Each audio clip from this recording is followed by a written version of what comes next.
Do you know what's a quokka? No. It's the only animal in Australia that doesn't want to kill you.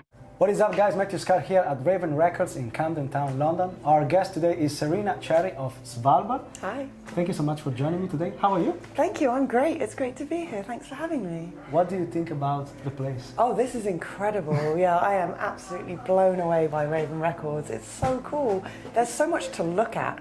Here's a bit of a mayhem, black metal, a little bit, kind of vibe. No? It does, yeah. A taste of Oslo in Camden. Yeah, exactly. So I know you just got back from a tour across Europe and UK with ENSLAVED and WAYFARER. So I wanted to start from there, your reaction when you first found out about this tour, and if you have like a favorite memory, a special memory that you brought home from this experience. I could not believe it when we were offered to tour with ENSLAVED and WAYFARER. I mean, WAYFARER's album, American Gothic, from last year was one of my favourite albums of that year. So I was really excited to hear that live.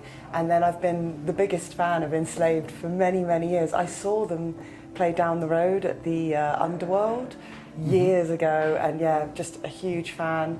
So that was just one of those moments that sort of doesn't feel real when you get offered a tour like that. I was very, very excited to be part of it, and the tour was absolutely incredible.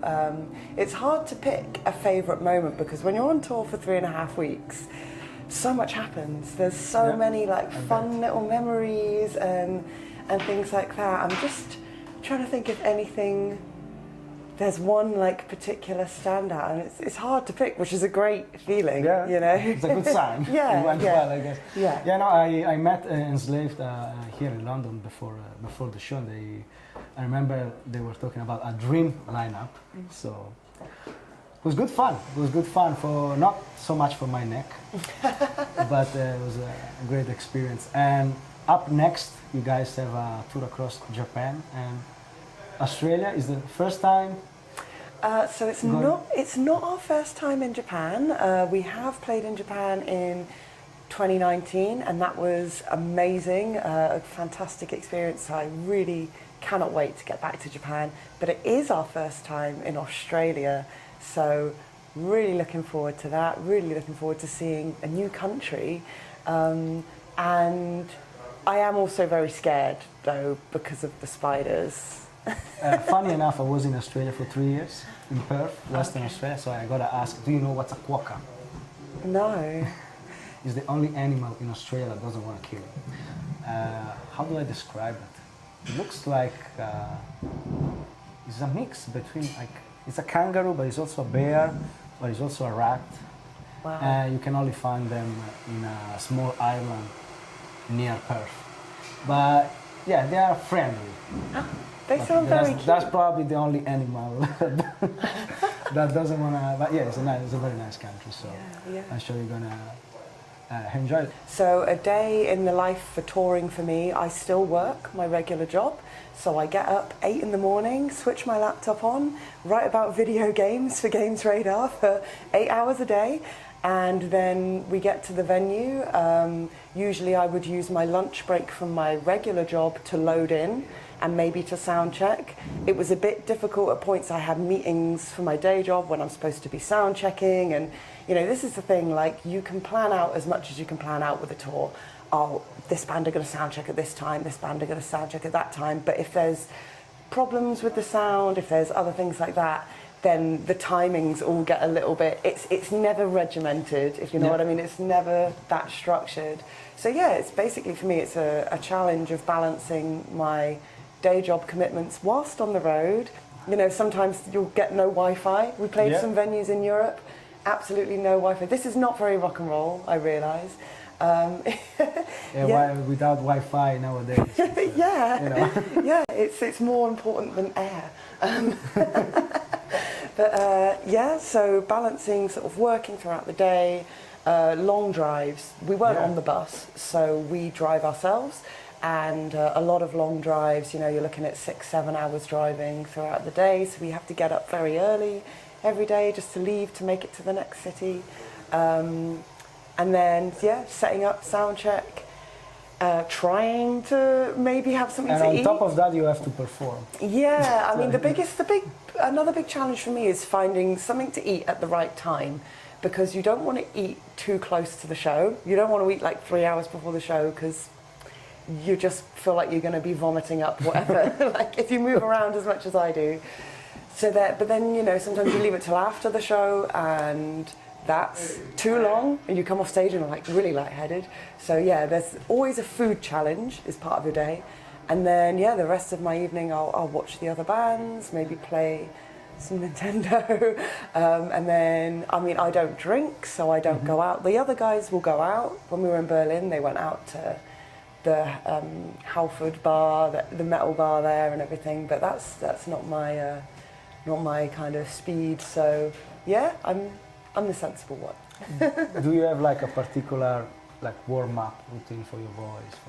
No, I don't do anything. So physically, I warm up. I try and go for a run every day. I'll do loads of stretches. I do a lot of stretches for my neck because I do a lot of headbanging and windmilling on stage. So yeah, physically I'll be doing a lot of warm-ups, but vocally I don't do anything. The biggest thing that improved my vocals and my vocal stamina on tour was running every day and swimming regularly, because it gives you that control in your lungs and gives you more lung capacity. And then I found once I had that, people will say this is terrible, oh my God, she doesn't warm up. I guess everyone is, there's singers that they need 2 hours warm up to sound the way they sound, and some people they just need a few seconds and you don't need... Yeah, I think it's it's like the physical thing. As long as I sort of stay fit and keep running every day and that kind of thing, then my voice tends to take care of itself. Cool. We'll see in 5 years' time. Autopilot, yeah. What made you pick up a guitar in the first place? Well, it's an interesting one. I actually began with learning drums because I was obsessed with Slipknot and I wanted to be Joey Jordison. Yeah, of course. Who isn't? Who isn't? I wanted to be Joey Jordison, so I begged my mum for drum lessons and a drum kit.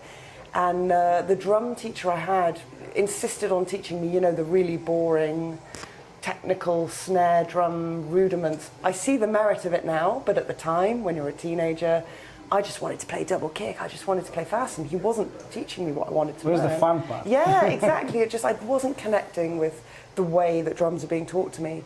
So I started sneaking into my sister's room and playing on her 3/4 size classical guitar and trying to like figure out Slayer riffs and things. And then I became quite attached to her guitar and said to my mum, oh no, I don't want to do drums anymore. I want to play guitar. And she went, well, that's it. You know, we're not paying for another instrument. We're not paying for more lessons. So I was on my own. And I think when you're a teenager, that discourage is actually really effective because, you know, in playing guitar, yeah, exactly. It was like, it lit that fire in me to keep persevering against all the odds, all the obstacles thrown in my path. So yeah, I used to just steal my sister's classical guitar and try and play songs on it. I've never had a guitar Slayer on lesson. classical guitar. Yeah, it sounds weird. But I've never had a guitar lesson. Was a Slayer riff the first riff you ever learned? Yeah, the intro riff to Raining Blood. That's a good way to start. I started with Knocking on Heaven's Door. There we go. Yeah, I mean, I suppose that was the interesting thing, was that I started playing guitar years after I got into metal, so I didn't start playing, you know, the more entry-level stuff on guitar, I guess. But yeah, never had a guitar lesson, and then I just sort of focused more on writing my own crappy riffs. Oh, they were so shit. Sorry. Takes time. I was awful for a really long time. Even the way I hold a pick now, I hold it like this. So it's two fingers. More stability, I guess. Yeah, and then I anchor with my pinky, so it's like, what is going on here? You know? It does the job. So. Yeah. Do you find the time to write on tour? Do you like to write while on tour? Oh, we have never written any music whilst on tour. As like I say, we don't tour in a bus. We're not sort of sleeping, travelling through the night and waking up at the venue the next day with time to kill. We are, you know, sleeping in hostels or Airbnbs, and then waking up early, driving ourselves, and I'm working, other people in the band are on their laptops working as well. Just to play the show is like a challenge. So no, we don't write on the road. I'd be interested to hear what our music would sound like if we wrote stuff on the road, but the way we write is usually Liam and I will come up with some riffs, and he'll come up with a riff and I'll write a lead over the top. I'll come up with a riff, he'll come up with some other stuff behind it, that kind of thing. And we sort of work on those ideas between the two of us, and then we'll bring it to the practice room where we all jam those ideas live together, and Mark will figure out what he wants to play on drums, Matt will figure out some bass parts. So when you are writing and putting down ideas, you also want to make sure to check how it's gonna sound live and how it's gonna feel to play the thing together, I guess. Yeah, I mean, we've always liked that synergy of writing in a room together. We don't sort of, even though we all live in different towns and cities now, we don't email each other riffs. Like, we're not that kind of band. We like to have that synergy and play off each other in the room and be able to give, feedback. Oh, I liked that bit you just played, or maybe we should play this bit more times, that kind of thing. I just think that's the essence of being in a band, right? Yeah, it's like, being in a room together, playing your instruments loud. That's the fun part. There is a guitar technique that you would like to improve? All of them. As I said, as a self-taught guitarist, I am not, I'm not a virtuoso. That's not my style at all. Mine is guitar as a sort of vessel for emotive expression. That's how I look at it. I'm interested in my strength is trem picking and drenching things in reverb and just going for those kind of melodies that really hit you in the heart. That's what I look for when I'm playing guitar and I'm writing riffs. I struggle with pinch harmonics still. I struggle with solos. My rhythm is picking. I can't sweep pick.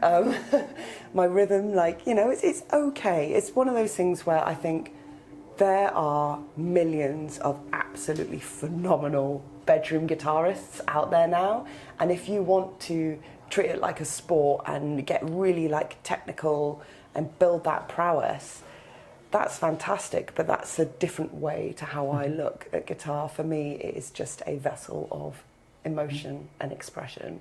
I'd love to improve my pinch harmonics. Okay, that'd be my starting ground. Yeah. making a song out of only pinch harmonics. Yeah. So what's the weirdest source of inspiration you came across so far? Or the most unexpected one? I think people are always surprised when they hear that I am hugely inspired by video game soundtracks. That's where the majority of my inspiration for writing guitar leads come from. What video games? Final Fantasy soundtrack, Skyrim, Elder Scrolls, the World of Warcraft soundtracks are my favourite, like the new Dragonflight soundtrack for World of Warcraft. I've got like a 3-hour playlist and I listen to it all the time. So that's where the Svalbard music the inspiration comes from. I think this is the interesting thing with Svalbard. That's where the inspiration behind my guitar leads and my guitar parts comes from, and the melodies I write. You ask Liam, you'll get a completely different response. You ask Matt, you get a different response. That's a good thing. Yeah. It's a good mix. Definitely. We all draw inspiration from other places for sure. What advice would you give to someone who wants to start learning how to scream? What would be your first advice? The first advice I would give someone to learning how to scream would be to go running every day, go swimming at least 2 times a week, and really work on building up your stamina for breathing and learn control breathing exercises. Go on YouTube, there's a load of exercises for how to control your breathing. Start there before you even attempt to scream. And then sing as well. Even if you can't sing melodically, just sing when you're in your house, because that will get you used to kind of using your voice in a different way other to talking, and get you used to kind of learning where to breathe in and how to phrase things, that kind of thing with vocals. And then from there, just try breaking into a scream. Find somewhere quiet. I used to scream into my pillow. so that no one could hear. Yeah, and it's a tricky one, and I definitely say don't worry too much about emulating other people. So I guess the first step is to get to know yourself and your body. And see how... Figure out your lungs, your body, your stamina, and how you want to make that, develop your scream. Try and make it yours rather than a copy of Will Ramos, you know? Yeah. A band or an artist that you would like to jam with, collaborate with? Oh, I mean, I did just collaborate with Zetra. Okay. So I did just do vocals on their new Check. song, Starfall, yeah, which was a dream of mine. I love those guys, and really happy with the song and how it's come out. But I mean, that's in the past now. That came out this week, so we'll forget about that. Well, with social media, actually, everything goes so fast. It feels like, for bands, I believe, it's always like the pressure to post almost every single day in order to stay relevant and put out any new material every 2 days, basically. Just because how fast it goes. Yeah, and I think bands are sort of feeling pressure to constantly remind people of their existence via social media, because if you're not always posting, always doing new stuff, it's very easy to get buried by the bands that are. But anyway, going back to your original question, if I could pick someone to collaborate with right now, you're gonna be like, what? Nightwish. Nice, okay. Yeah. I think Tuomas Holopainen is one of the greatest songwriters and composers of all time, and I would love to just be in that room and be part of it and contribute. Nightwish, if you're watching. Yeah, contribute like a little lead somewhere, you know. Yeah. I'd be happy with that. Yeah. What do you think is the biggest issue in the music industry at the moment? As a British musician, a big issue for me right now is Brexit. It's just creating a lot of red tape, a lot of paperwork, a lot of financial difficulty for getting bands who are based in the UK over to Europe to play now. We used to be able to go and do it, no problems, no cartels required, no visas required or any of these other things. And now there's so much restriction because of Brexit and So the new... completely opposite. Yeah, and the new legislation's in place. It's made touring over anywhere that isn't the UK financially way less viable, and there's way more challenges to overcome. So it's a real shame that Brexit happened, in my eyes. It's a real shame. For me as a fan, also is back to social media. It feels like sometimes it's good and also bad that there's so much music to choose from. But sometimes you don't come across some of your favorite bands for years, because you open the phone and there's this band and then this other band, and you can look at one video, you can listen to one song at a time. There's so many you can choose from that sometimes I came across some of my favorite bands recently. They've been around for 10 years, and I was like excited, and I was also like, what the hell, they were around for 10 years, really? And it was like, that's another thing, because it's good that everyone can produce his own music nowadays and can put it out there, but also there's too much to choose from. Music is full. Yeah. There's definitely, I think, an issue of oversaturation with the art, like music in general, where it just feels like there's so many bands, which is a good thing to have that variety, but also finding the ones you love and you connect with gets harder, because you've sort of got to wade through the sheer mass of everything that's out there. There's so much. Absolutely.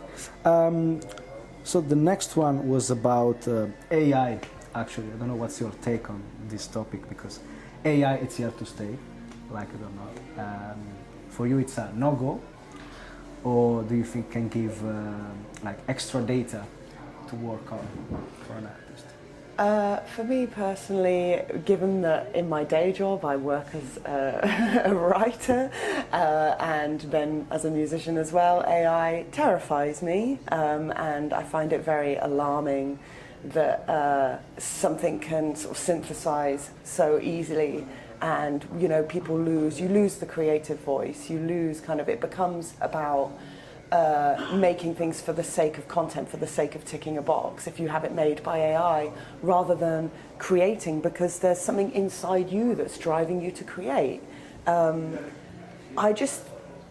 There's a shallowness to AI and an ease which, you know, this convenience thing, again, it's like convenience culture. We're favouring what's quick and what's easy rather than what's real. And that's kind of my concerns about it. But I also see there are some benefits for it. Depends. It all depends on how it gets used, I think. It can save time, Yeah. I believe, but it's scary when you hear about, you know, replicating voices, writing songs from start to finish. Yeah. Or as a woman, it's scary when AI can, you know, make a replica of not safe for work content of you. Yes. There's, you know, there's a lot to consider. So, Svalbard was started in 2011, right? Mm-hmm. What would you say up until now? What was the best moment for the band, and what was the toughest? Oh, I think the best moment for me personally of the band was playing Hellfest last year. Mm-hmm. The hottest gig I've ever played. I was just like sweating, but the atmosphere at that festival, just to be there and see it and see the fan, like the reception that we got was incredible. I don't think I've ever heard a crowd that loud. It was amazing. I just had the best time. I got to meet loads of my musical heroes. Like, oh, what a day. Incredible. And then some of the toughest points. I fell ill a couple of years ago and wasn't able to do a tour. And then we had to sort of get replacements in, and we couldn't find anyone who could play my parts and do my vocals at the same time. So we had to have one person on guitar, wow, an extra person on vocals, and just the logistics of kind of figuring all that out was pretty tough. And then seeing your band go on tour without you while you're lying in bed, very, very ill. Yeah, that must have been traumatic. Yeah, it was a bit tough. Okay, Serena, I've run out of questions. Very nice talking with you. So you have a tour across, like we said, Japan, Australia. What's after that? After festivals this summer. So after Japan and Australia, we'll be playing Into the Grave Festival in the Netherlands, Summer Breeze in Germany, can't wait to get back to that one, Brutal Assault in the Czech Republic, and Hard Rock Extreme in Romania. So wow, got some exciting festivals. It's a long list. Yeah, and then we've got a tour that's going to be announced very soon. All right. Serena Cherry, everyone. Thank you for watching.